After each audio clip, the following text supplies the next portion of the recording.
What's up, little gangsters? Here are step-by-step instructions on how to mummify a person using the ancient Egypt strat. Step 1. Announce the death. Inform family, friends, and everyone this person ruled over during their time on Earth. Once that's over with, the real fun begins. Now you will take the freshly deceased, lifeless body and transport it to the embalming area, where you will do embalming activities. Step 2. Embalming the body.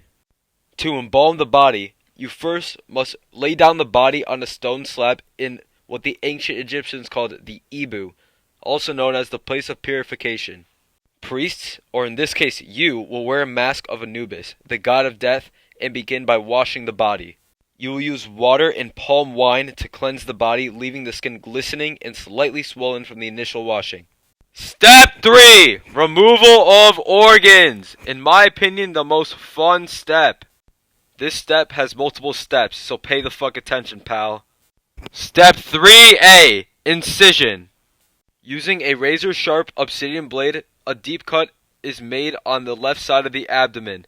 Blood and bodily fluids ooze from the incision, but are quickly mopped up by the other embalmers.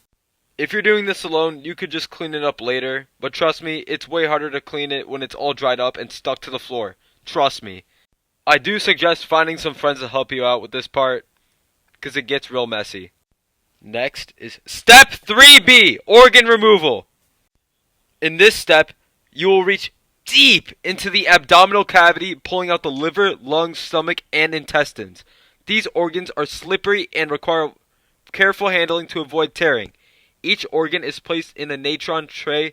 For those who don't know, natron is a naturally occurring mixture of sodium carbonate, decahydrate, and around 17% sodium bicarbonate, along with small quantities of sodium chloride and sodium sulfate. The intestines are long and coiled, therefore very hard to transfer it alone without getting damage. So again, I am suggesting to find some friends to help you. Step 3C, brain removal. Get a long, hooked instrument and insert it through the nostrils to remove the brain. Use a combination of twisting and scooping motions to liquefy and extract the brain tissue, which is then discarded. This process can be messy, with bits of brain matter sometimes dripping from the nostrils and mouth, so I wouldn't suggest eating a big meal before you do this, if you know what I'm saying. Once all the organs are successfully removed, you will move on to Step 4. Desiccation. Desiccation basically just means drying out, so we're drying out the body in this step. Lay the body out and completely cover it with natron, including the interior cavities. The body slowly dehydrates over 40 days, with fluids draining away into a collection basin. As the moisture leaves, the skin becomes taut and leathery, hugging the bones more closely. At this point in the mummification process, your person is going to most likely start looking like that one character from SpongeBob that loves chocolate. If you know what I'm saying. Step 5. Cleaning and stuffing. After 40 days, the natron is brushed off, revealing a shrunken, desiccated body. The body is then washed again with oils and resins rubbed into the skin to provide some supplements and pleasant fragrance for the body. You can just imagine the reek of that body after 40 days of just sitting there. Damn, losing weight and smelling good? What a glow up! Anyways, the oils leave the skin glossy and slightly sticky. The body cavities are then filled with linen, sawdust, and other materials. These fillers are packaged tightly, sometimes causing the skin to stretch and tear slightly at the incision site. In this situation, just sew up the tear like a pair of pants. Next is Step 6. Wrapping. The wrapping process begins with the head and neck. The embalmers wind long strips of linen around the body, with texture of linen often being rough and coarse. Blood and other bodily fluids sometimes seep through the first few layers, requiring additional layers to cover these stains. Amulets and charms are placed between the layers, with some sticking to the resin-coated linen. The process is methodical but messy, with the resin dripping and pooling in places. Step 7. Funeral mask. The funeral mask, often made of material called cartonnage, linen-covered plaster, is placed over the head.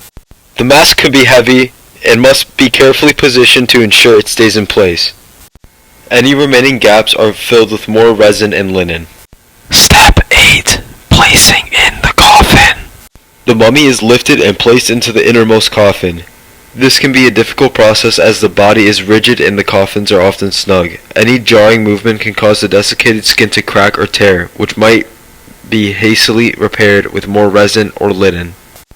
Last but not least, Step 9, Burial. Actually, this step is optional. You don't really have to do this part, but it's better if you do. This last part is called Opening of the Mouth Ceremony. It involves using special tools to pry open the mouth of the mummy, symbolically restoring the senses. This part of the ritual can be quite forceful given the rigidity of the body. The tomb is then filled with offerings, some of which may include animal sacrifices and gold. Gold is pretty expensive at the moment, sitting at around $2,300 per ounce. So I'd understand why you wouldn't want to bury your money. You could probably just find some roadkill or some dead rabbit your dog left you and put it in there instead. It basically does the same thing. Well, I hope you enjoyed this video. If you did, please like and subscribe. And if you want to hear about any other topics, please put them in the comments.